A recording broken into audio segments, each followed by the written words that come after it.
Our guest speaker today is a respected professional in the field of architecture. He is the eldest son of Mr. Primo Carnero and Mrs. Amelita Carnero from Barangay San Miguel, Digos City.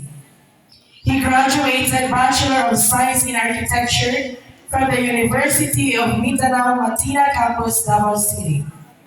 After completing his studies, he worked with several architectural firms and gained experience in designing residential and commercial buildings. Over the years, he has successfully led government and personal projects that focus on modern and sustainable designs.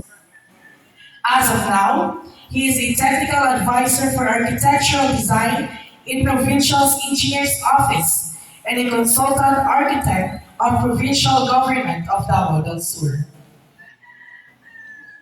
His dedication and passion for architecture have earned him recognition in his profession.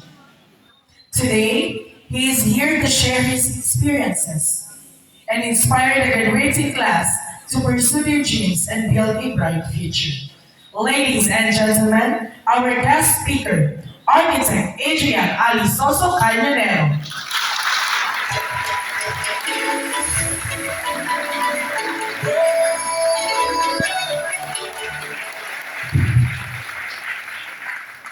So thank you, sir, for that kind of introduction. Please be seated.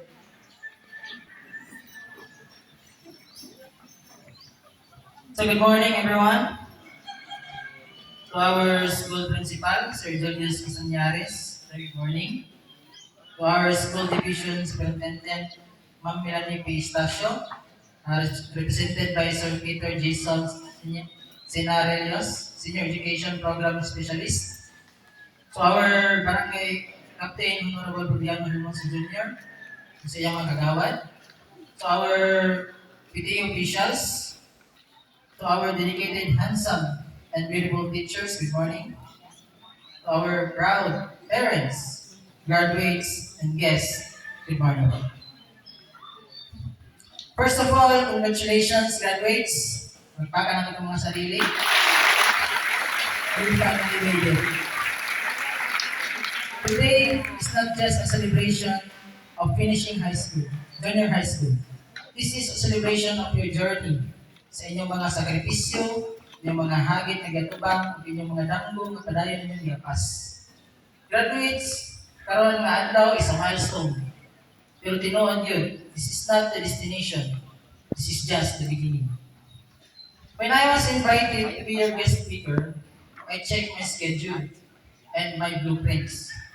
I realized building a 6-story building design is actually easier than giving speech in a crowd of Gen Zs. Kulba dyan kayo.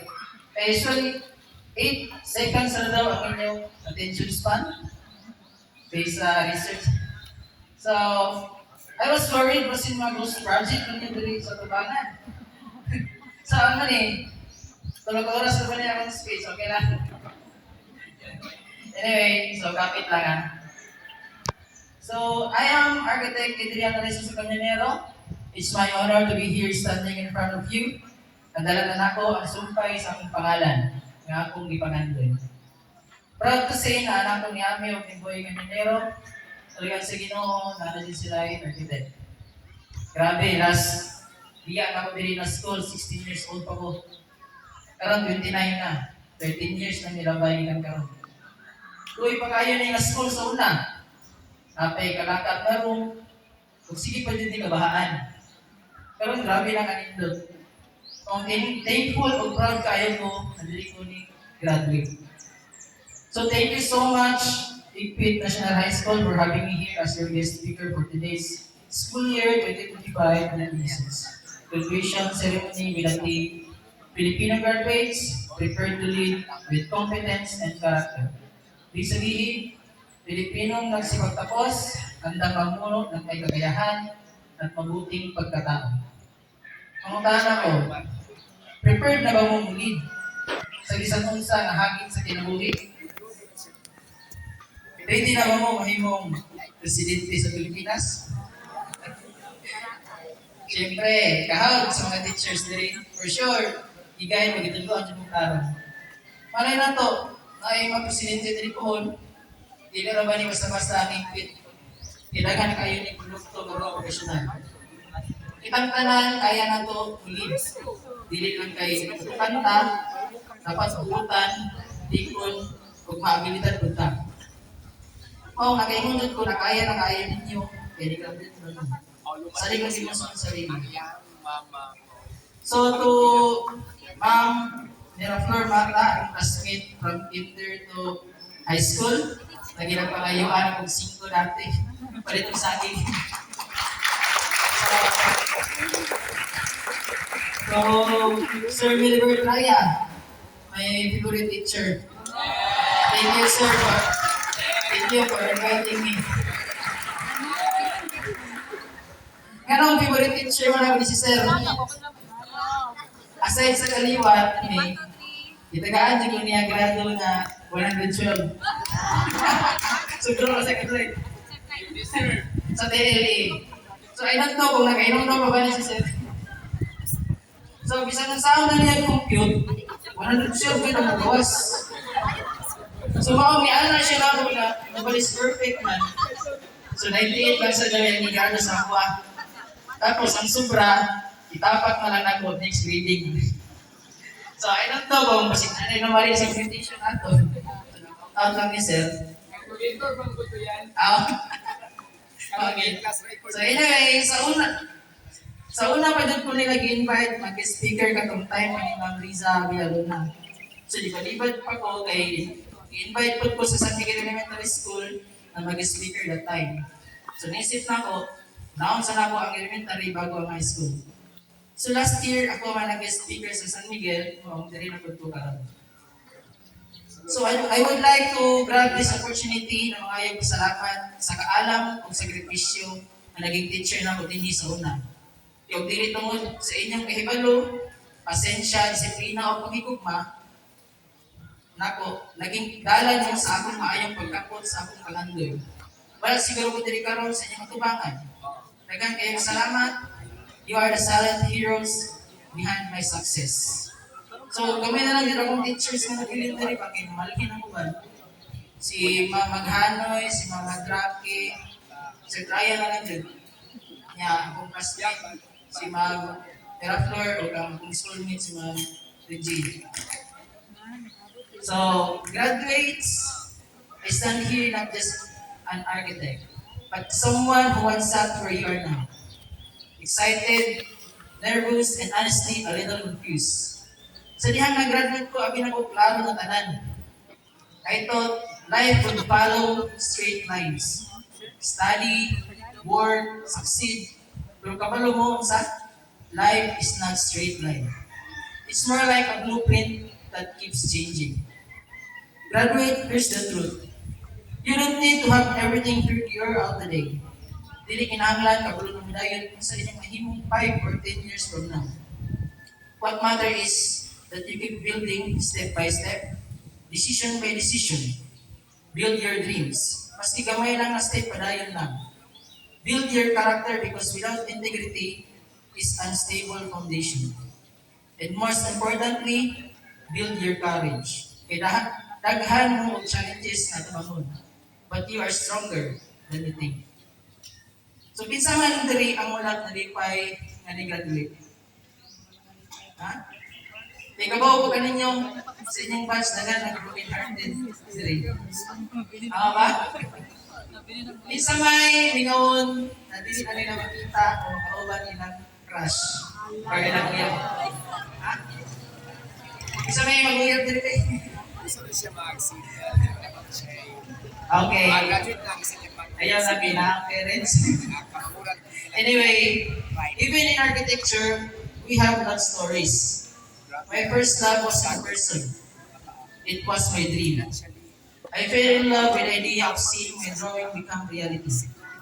But just like high school, rush crush, it wasn't always a fairy tale. There were nights I stayed up until 4 a.m., not because of K-drama, but because of a floor plan that just wouldn't work. Usahay sa gugma o sa construction, isa sa ni mo design ang iyong future, kung dili ka mo ang meant to be sa tagiya, i-revise yun na sa ginawa ng plano. But remember, every rejected plan is just a step closer to the final perfect design. So I would like to share to you my life story kung yun saan ako paglaban sa akong kinabuhi. Ang tod sa nakuha ako niya akong pangandoy, isang kumbring. Kasi makarelate tayo. So kaya ko sa una, bata pa ko normal lang. Sama ninyo, sipat, naaway, turutan, gamay. Na-enjoy dyan ko sa akong pagkabata, kaya wala'y gadget. Kaning to dyan pipilula, karadlaw. Hiling na ko mag-drawing sa una, sa NASA. Pati Bible, ginudrawingan ako. So, later, pagkuha naman yung basa kung sunat. Padiritso lang na kong grade 1, kasi grade 5 itong minahan. So, naging pangbato ko sa tula, kalaban ng ibang school. Maestra na ko ang mama ni Ma'am Teraflor, si Ma'am Alona. So, kulayaan, nakatapto ko dito pag graduate.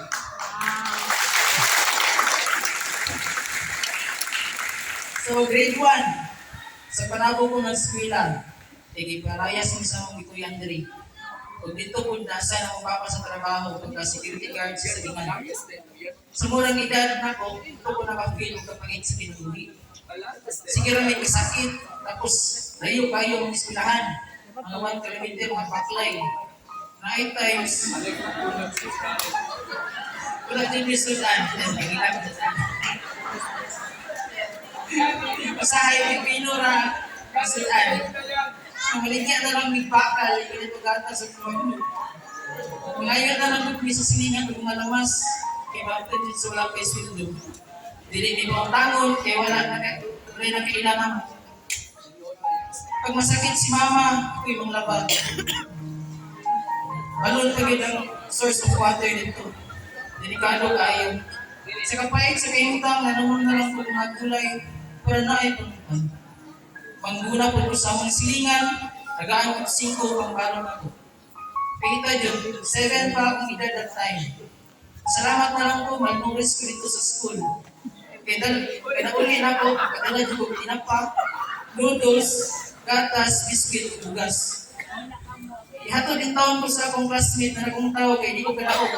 Pinako kumambaan na. So, di ba kaya may, kinanong yung kaon.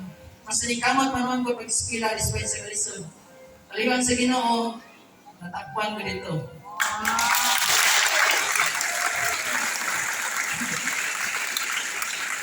So grade 2 to grade 6, dala ako nag-skila sa San Miguel. Akong alarm clock, kaya yaw-yaw sa akong inahan. Gahi kaya yung pamukawon. Hindi kagabi, sit sa mga mahal, kaya mag-study sa mga. Pinibang din ko sa akong mga ginikanan, kaya timadyan nila pag-ayo. Igot na lang ni Marigo kung taon. Balo na mo ato 5 rin. Saging mag-skindi sa patna. Napay libro ang asang bukata, di maabta ng tuwing iba ng bag. Kung gamay ka grado, padalo na lang nagpurwak sinihig ng paso, napay iba padalo ng grado. Ante, binigisi. Sa kabugoy na sa una, mamutang dito ng paso o bato sa bag sa akong mga classmate. Kuman, subagay na yun. Di ba, nalibunan. Kaya admit na, usa ko sa nakahatag og stress sa mga naging teacher na ko. Wala na ako nakapil sa top, sige na kagunalan, kakusian. Pero always go, section 1. So nakasulay ko, sit in the air, nanaibig ko sa kamot, ilabay yung eraser of chalk, itampian ng mundo. Makahilak na lang sa kalagot ng maestra. Morning at time na wala pa kayo tayo pakialam sa may tago. O wala pa po tayo plano sa kinabuhi, basta kayo malingaw lang sa akong kinabuhat. Pero despite na ng mga worst experience na ko, palagi akong ko nagpabaya sa pag-eskwela. Dahil ko kayo mong grado, akong pagka-graduate na ako, top 9 ko.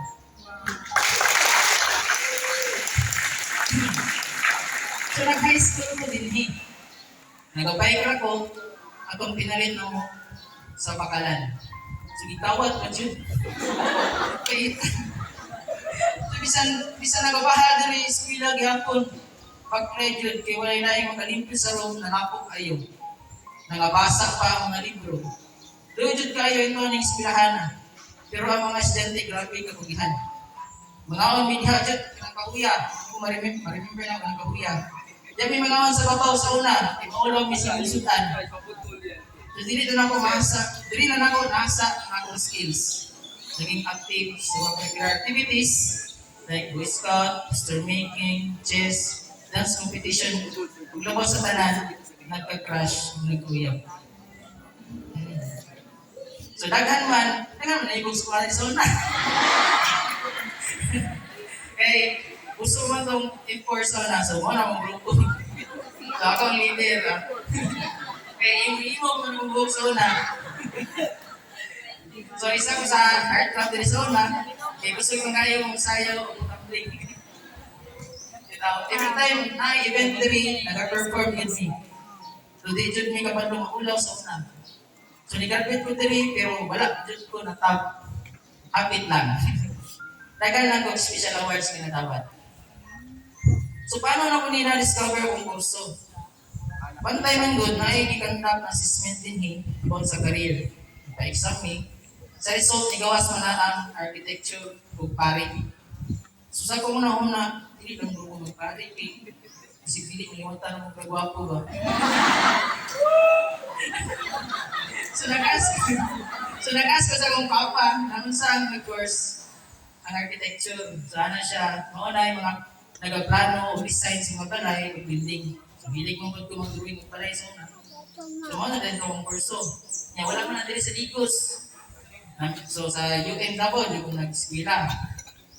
So niya na si Papa, ito sa Tagtagaw, okay, so siko na ito kung ipa-assume na ako na balay, kung nag-fully paid na ba nila sa SSS. Kaya kung wala, dili ko yung eskwela sa Davao. Kaya dili man makaya sa gasto. So kaya fully paid man na.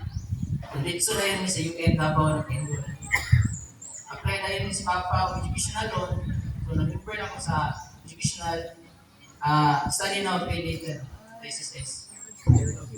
So college days, sa UM Davao na ako nag-eskwela, 5 years in study, 2 years apprentice, 6 months review. So muna ang course na architecture. So almost 8 years ko nag-study. So nakipagsapalaran ko sa Davao sa edad na 17 years old. Nag-boarding house ako nito. Wala na yung pukaw, minuto na ako. Self-responsibility na dyan. Wala ko yung kailab sa isa. Saran, bago yun sa mga paminaw. Tirada na ako. Maglungan ko rice. Isabay na ako ang itlog. Palisan na yung uyak. Panisar pa og energy ang kamahaw. First day pa lang, nagtipid na ko kay gasto dyan. Pag sunod ako sa UM, rapias ang nakuha mo na eh. Balik ko siya kayo dyan. Pagkita to na. So, nagtawag ko estudyante nga na ito square. Isundan ako. Pinakatumoy ko pinakong room. Yung fourth floor pa dyan. So, hanggang sa mga amigo na ko, nagsugod na may kabisi sa eskwela. Wala na ko isang kong tulog, pinadlaw, guman na ang project. Wala na po saktong taon. Pinunta ng allowance. Niya, maulaw na po mga ayaw. Kaya bago, padala ko yung kanan. So, maulaw na po din mga utang. Kaya bago po nag-utang. So, pating nakita dyan. Niya, wala na yung magpahiram ng kwarta. Kaya wala man daw may kabayan. Napay may madungog na istorya, nadili lang may makahuman ng iskila, kaya gatamang ni sa kalisod. Ano po sa kong ginikanan? Okay na. Pasalamat rata na niingon sila anak. Gamito na ito ng inspirasyon na mas muling kamutan. I-prove na ito na mali sila. So nag-ispira po ito kung mga manghod sa college. Amo kung saan ang mga diskarte sa akong mga ginikanan na ito, kaya kinapangumusta nila na ako, okay ako pirmi. Antod sa niabot, tapos sa point, na-snowbear na lang dyan ako paniod to. Nalay masima-sima ang bata. Tapos inom lang na ang tubig. Pasahe, tulog na lang ako kung kagutom. Witness yun ako mga classmate anak. Niabot ako sa point na nakahilang ko tungkol sa mga classmate. Gusto nila practice yung sayaw, pero wala kang kayo pamasahe. Pagkaon na ko whole day. So ito bandit ko sa akong problema na Mount Trip para din ako nila tukson. So plano na po, ato, undang na yung eskwela, ikapoy na kayo.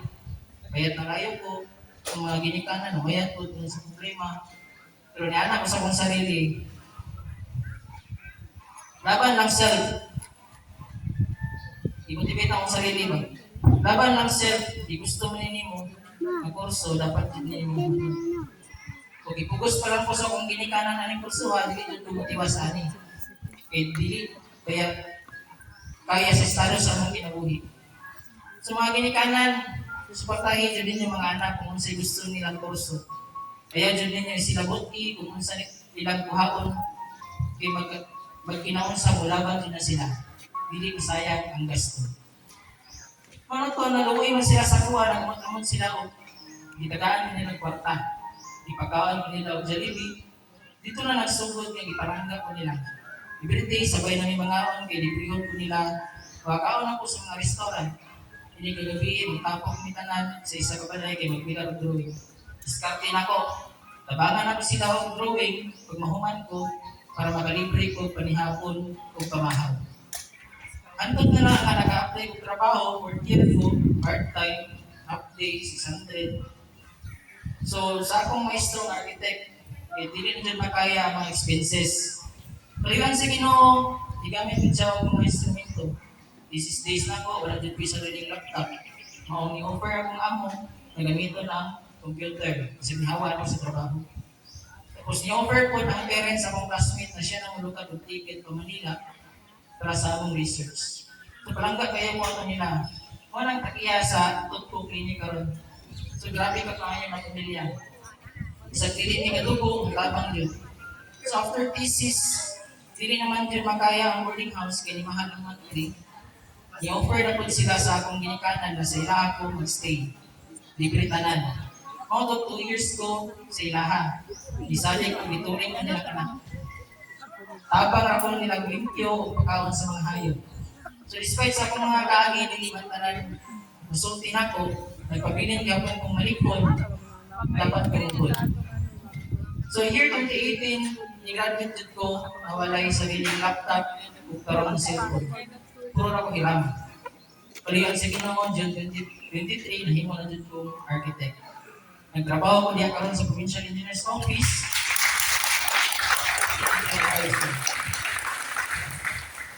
Yan, 2 years na ko diha.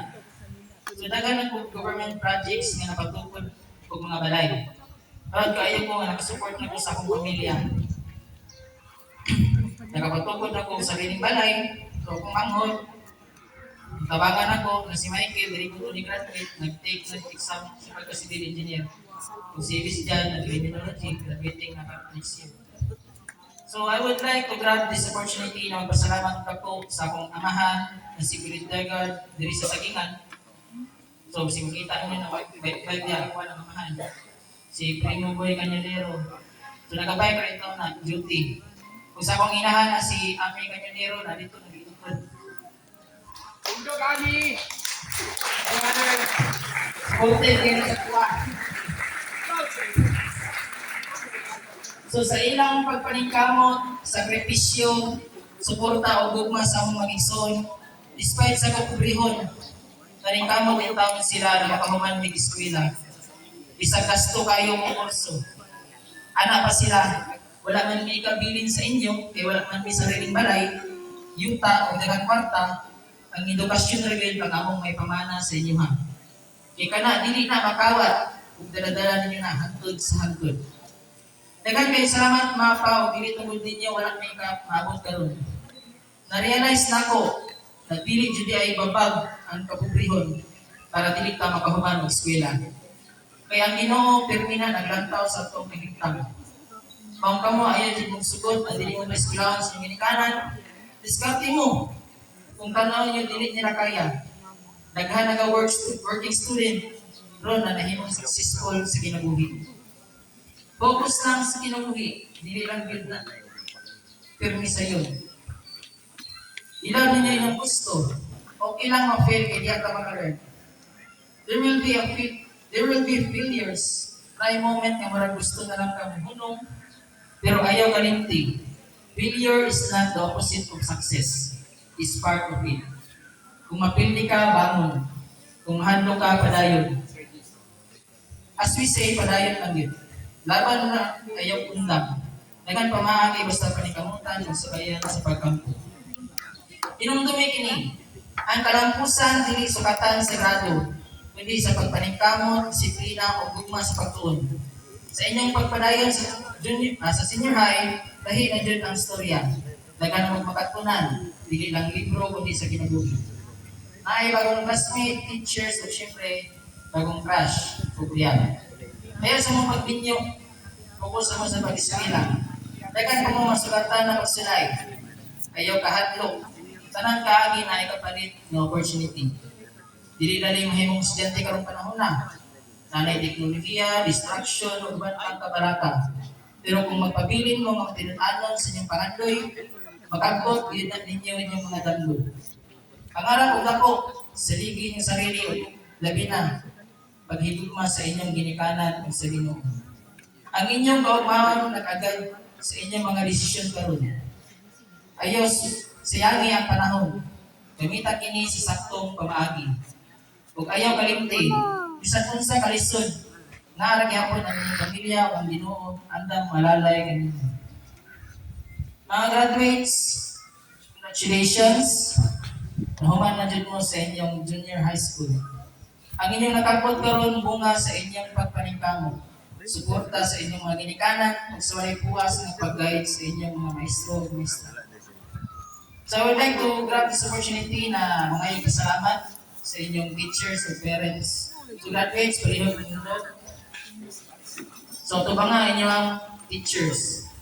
And repeat after me. Teachers, thank you so much sa kaalam at sakripisyo. We love you. Mamiss mo na mo. Ito ba mo sa inyong parents or district? So thank you so much sa suporta o pagigugma. Suportahin yapon miss sa akong pag-eskwela. Kay maura niya akong bala para lulambog ta. I love you. Tungagi na akong balon kay mahal na pala dito. Post kain. So, pasalamatin ko din yung sarili. So, thank you, sir. I did it. Laban lang hapon. And thank you, Lord. So, please be seated. So, remember this. A strong building doesn't come from a fancy design alone. It comes from a solid foundation. And your foundation is that what you learn here is discipline, friendship, values, and resilience. So as you step out into the real world, take risks, make mistakes, learn from them, and never be afraid to redesign your path. Graduates, you are now the architect of your own future. Kamu na ang mag-drawing sa inyong kaugmaon. And I hope you design a life that is not just successful, but meaningful. Parents and teachers, congratulations for the job well done. Lapakan na to.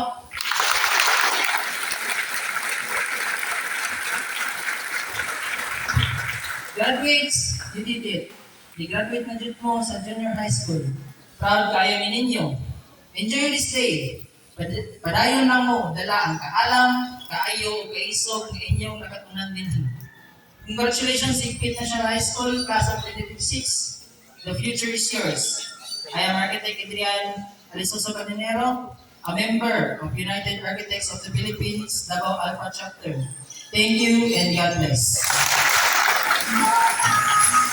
Thank you so much, Architect Adrian Canimera, for those encouraging and empowering words.